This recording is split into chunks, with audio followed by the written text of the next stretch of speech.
I started painting maybe over about a year ago, because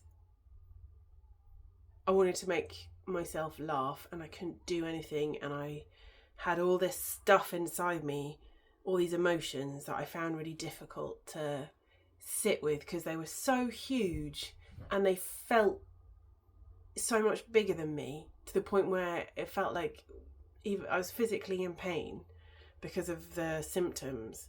And actually the pain wasn't just in my body, the pain was so big that it was outside my body. I was carrying this huge beast around with me all the time, everywhere I went. It was so big and it was so heavy and it was so painful. And I almost started painting, it was almost out of anger, because I was like, I don't want to feel like this. I want to enjoy myself and I want to have fun. So I started painting because I wanted to make myself laugh, and I started my celebrities as fruits pieces. Which one have I got? Who have I got close to hand? Hey, who do I want to share right now? I should have thought about this, shouldn't I, before starting making the video. Oh, I'm going to show you the first one I ever did, because this is the thing, and it's not good, but it really made me laugh.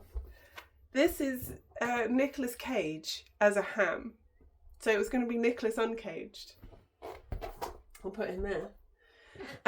Because he's the hammiest actor in all the land. And I originally was going to put him in a cage, and it was this vision. And I couldn't stop laughing when I made this first painting, because it's so rubbish. And what was amazing about it is it inspired me to create more and more rubbish paintings, because the amount of joy I felt when I did it was, it's so good, man. It's so good. And one day I'll figure out a way of sharing these in case other people want to have that joy with them. Anyway, thanks, Nicolas Cage. Sorry, I made myself laugh again. It still makes me laugh. How good is that? So what I found, though, as I was painting is that the more I put the brush on the paper and the more I started filling up the page with colour, the more I started to feel safe, feeling those feelings that had felt too big to feel. So every time I put the brush on the paper, without thinking, I've got to make this good thing, or I've got to paint something beautiful, or I've got to paint something perfect, the more I started to be able to remove the perfection and the perfectionist tendencies from my life. So that's called outcome independence, and it became an outcome independence practice. So that's obviously amazing. And what that did is, in real time, it's retraining my brain to go, I'm safe to do something without it being perfect. The other thing it did for me was it allowed me to find and build a space for myself where I could just express, where I could just go, today I am feeling. So the joy that you get from that process of allowing yourself to feel safely is what starts to empty out that emotional tank that has become overflowing, and for me had become even bigger than myself. So this painting actually started because I knew this morning, I woke up and I was feeling a huge weight. The symptoms were in my body, the aches, the pains, the sadness of years was sitting on me. And I thought, okay, I know what I have to do. And I'm going to come and I'm going to sit in front of my easel and I'm going to pick 3 colours, because not even thinking, it's like, okay, what have I got most of? I've got most of pink and blue, great. Not even a thought process of going, well, what this should be and how could this work? And do those colours even go together?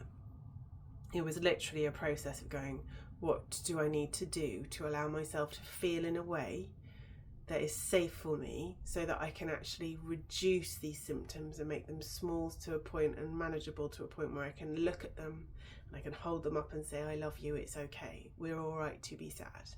So even though that doesn't sound joyful, the process of doing it gets me to a point where I can go, I'm all right, I'm safe in this space. And the joy, and it makes me want to cry, and I might cry. I'm going to hold it. I don't have to hold it if I don't want to. Knowing that I have a way to hold myself. How good is that, man? How good is that? It's so good. So I know that this isn't for everyone. I know that painting isn't for everybody. But actually, if you can find the thing that allows you to feel all of those massive feelings, huge feelings, feelings that are bigger than the entire world sometimes, and sit with them and look at them and be with them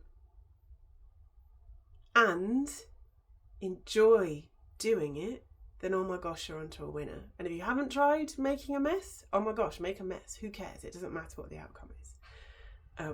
Just put your brush in some paint and put it on the paper and just let the feelings come out through it. And that is so joyful all on its own.